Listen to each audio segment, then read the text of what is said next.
E aí, time Bazar do Prazer, sejam muito bem-vindas a essa nossa conversa que, olha, vai mudar o jeito que a gente encara o nosso dia a dia de vendas. Sabe por quê? Hoje, a gente vai colocar um holofote naquele inimigo silencioso, aquele que está aí, quietinho, mas que pode estar sabotando nossos resultados, impedindo a gente de brilhar de verdade. Então, bora mergulhar nisso de cabeça. Sabe aquela sensação? É familiar, né? Chega o fim do dia, a gente olha para a lista de tarefas e parece que ela cresceu em vez de diminuir. E aquela venda, aquela que estava quase fechada, sabe? Ficou para o dia seguinte, de novo. É exatamente isso. Parece que a gente está numa esteira correndo pra caramba, mas sem sair do lugar. E o pior, as melhores oportunidades estão ali, ó, passando do nosso lado. Pois é, e é aqui que vem a grande virada de chave. A gente tende a culpar o tempo, né? Ah, não tive tempo. Mas a real é que o problema quase nunca é o relógio. O verdadeiro ladrão da nossa produtividade, aquilo que suga a nossa energia e não deixa a gente fechar mais vendas, é a falta de foco. E é exatamente sobre isso que a gente vai conversar hoje. Como é que a gente identifica e, mais importante, como a gente derrota esse inimigo invisível? Então vamos começar a desvendar quem é esse inimigo. Porque, gente, a falta de foco não é só aquela olhadinha rápida no celular, não. É muito mais sério. É tipo uma barreira constante que fica entre a gente e as nossas metas. Mas como é que isso afeta a gente na prática, no dia a dia? Então, o que é essa tal de falta de foco, na real? Pensa assim, é quando as distrações simplesmente tomam o controle do nosso dia. Elas vão corroendo, sabe? Roubando nosso tempo, nossa energia mental. E o resultado, a gente já conhece. Um trabalho que não fica tão bom, erros bobos que dão um retrabalho danado, oportunidades que escapam pelos dedos e talvez o pior de tudo, aquela sensação frustrante no fim do dia de que a gente não rendeu nada. Tá, agora a gente vai falar do custo real dessa dispersão. E olha, pode acreditar, o preço que a gente paga é bem mais alto do que a gente imagina. Isso mexe diretamente com as nossas vendas, com o nosso bem-estar e até com o jeito que as nossas clientes nos enxergam. O primeiro custo, e o mais óbvio, claro, é no nosso desempenho. Quando o foco vai embora, uma simples resposta para uma cliente, aquela que precisa de uma atenção mais especial, essa resposta pode se arrastar por horas. A gente se esforça, responde um monte de mensagens, organiza tudo, mas quando vê, o dia acabou e a meta de vendas está lá, paradinha. É um gasto de energia enorme para pouquíssimo resultado. O segundo custo atinge direto o nosso bem-estar, a nossa energia. Ficar pulando de uma conversa no WhatsApp para o nosso sistema de vendas, aí volta para o Instagram, depois responde um direct. Gente, isso é como tentar dirigir olhando para 5 lugares diferentes ao mesmo tempo. Não dá. Isso simplesmente frita o nosso cérebro. Gera um estresse, uma ansiedade e aquela sensação horrível de estar sempre correndo atrás do prejuízo. E o terceiro custo, esse talvez seja o mais crítico de todos para a gente, é o impacto direto no relacionamento com a cliente. Uma resposta que demora para chegar, um detalhe que a gente esquece sobre o que ela estava procurando. Cada coisinha dessas vai minando a confiança. A cliente percebe, ela sente que não é a prioridade.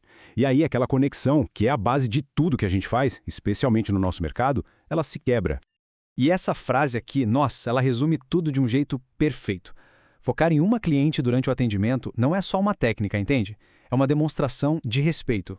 É como se a gente dissesse, sem precisar de palavras, olha, nesse momento, você é a pessoa mais importante do mundo para mim. Ok, agora é hora da gente olhar um pouquinho para dentro com sinceridade. Será que essa falta de foco já não virou um hábito na nossa rotina? Vamos dar uma olhada em alguns sinais bem clássicos e aí, com toda a honestidade, veja se você se reconhece em algum deles. Vamos lá, tentar fazer duas coisas ao mesmo tempo e acabar errando nas duas. É a famosa multitarefa, que na verdade é só um jeito chique de fazer tudo pela metade. Ou conferir o celular a cada 5 minutos, quase que sem perceber. É a verificação compulsiva. E trocar aquela tarefa super importante por outra mais fácil, aquela procrastinação que a gente chama de produtiva só para se enganar. E por fim, estar de corpo presente numa conversa, mas com a cabeça, longe, no piloto automático.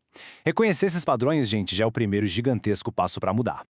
Beleza, já entendemos o problema, já vimos os sintomas, agora vem a parte boa, a mais importante. Como é que a gente constrói um foco de campeão?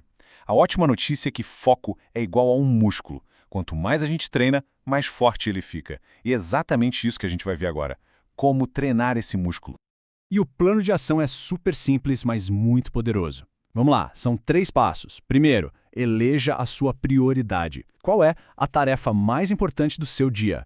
Aquela cliente, aquela venda que, se você fechar, já fez o dia valer a pena. Segundo, elimine as distrações, crie uma bolha de foco. Silencie as notificações que não são urgentes, nem que seja por 1 hora. E terceiro, termine o que você começa.